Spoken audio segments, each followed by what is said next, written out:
श्री कृष्ण हिंदू धर्म के भगवान हैं। वे विष्णु के 8वें अवतार माने जाते हैं। इन्हें कन्हैया, श्याम, गोपाल, केशव, द्वारकेश या द्वारकाधीश, वासुदेव आदि नामों से भी जाना जाता है। उनका जन्म द्वापर युग में हुआ था। उनको इस युग के सर्वश्रेष्ठ पुरुष, युग पुरुष या युगावतार का स्थान दिया गया है।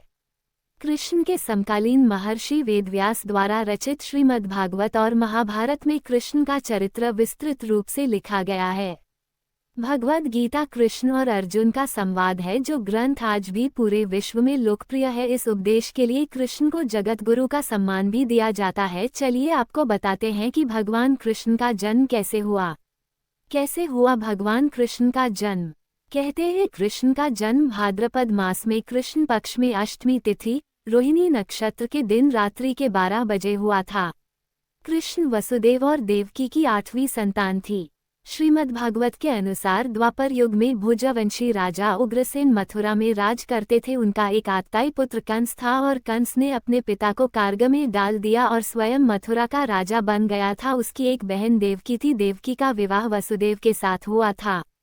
अपनी मृत्यु को लेकर कंस ने सुनी आकाशवाणी। जब कंस अपनी बहन को उसके ससुराल छोड़ने जा रहा था, तब कंस ने आकाशवाणी सुनी कि कंस की मृत्यु उनके भांजे यानी देवकी की 8वीं संतान के हाथों होगी। इसी कारण कंस ने अपनी बहन और बहनोई को भी मथुरा के कार्ग में कैद कर दिया था और एक के बाद एक देवकी की सभी संतानों को मार दिया था। आधी रात में हुआ भगवान कृष्ण का जन्म। कृष्ण का जन्म आधी रात को हुआ। तब कारागार के द्वार स्वतः ही खुल गए और सभी सिपाही निद्रा में चले गए। वासुदेव के हाथों में लगी बेड़ियां भी खुल गई। उसी दिन गोकुल के निवासी नंद की पत्नी यशोदा को भी संतान का जन्म होने वाला था। वासुदेव अपने पुत्र को सूप में रखकर कारागृह से निकल पड़े और कंस के डर से वसुदेव ने अपने नवजात बालक को रात में ही यमुना पार करके गोकुल में यशोदा के यहाँ पहुँचा दिया था और एक अन्य शिशु बालिका के साथ उनका आदान प्रदान कर दिया था। जब कंस को पता चला कि उसकी बहन ने एक बालिका शिशु को जन्म दिया है, तो पहले की तरह ही शिशु को मारने के लिए कारागार में जाता है और वहां जाकर उस नवजात शिशु को मारने का प्रयास करता है। तब शिशु बालिका हिंदू देवी दुर्गा के रूप में प्रकट होती है और उसे चेतावनी देती है कि उनकी मृत्यु उसके राज्य में आ गई है और बहुत जल्द ही उसे उसके पापों का परिणाम मिल जाएगा, और यह कहकर वह शक्ति गायब हो जाती है। कैसे हुआ भगवान कृष्ण का लालन पोषण? पुराणों में किंवदंतियों के अनुसार कृष्ण, नंद और उनकी पत्नी यशोदा के साथ आधुनिक काल के मथुरा के पास रहते हैं।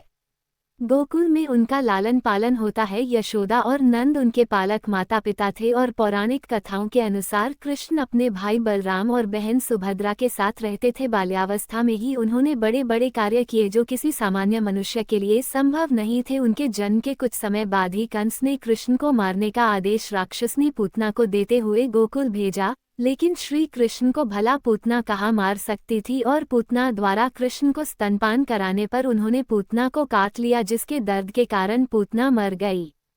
भगवान कृष्ण को मारने के लिए कंस ने भेजे एक के बाद एक राक्षस। कंस को अपनी मृत्यु का भय तो सता ही रहा था, इसलिए उसने फिर एक राक्षस कृष्ण को मारने के लिए भेजा। जिस समय कृष्ण अपने मित्रों के साथ खेल रहे थे, उस समय राक्षस बगुले का रूप धारण कराया, जिससे उनके सभी मित्र डर गए। लेकिन श्री कृष्ण कहाँ डरने वाले थे। उन्होंने उस बगुले के पैर को पकड़ा और मित्रों से बोले, देखो ये कुछ नहीं करता। उसी दौरान बगुले ने उन पर हमला कर दिया, लेकिन कृष्ण ने उसका वध कर उसे नर्कलोक पहुंचा दिया। तभी से उस राक्षस का नाम वकासुर पड़ गया। वकासुर के बाद कालिया नाग और कालिया नाग जैसे सभी राक्षसों का एक एक कर श्री कृष्ण ने वध कर दिया, और अंततः वृंदावन में कालिया और धनुक का वध करने के बाद कंस समझ गया था कि ज्योतिष भविष्यवाणी के बाद इतना बलशाली किशोर देवकी और वासुदेव के पुत्र ही हो सकते हैं, और उन्हें मथुरा आने का न्योता दिया। कृष्ण और बलराम पहुंचे मथुरा। जिसके बाद कृष्ण और बलराम मथुरा पहुंचे। मथुरा पहुंचने के बाद उन्होंने शिरोमणि चाणूर और मुष्टिक को मारकर कंस का भी वध कर दिया।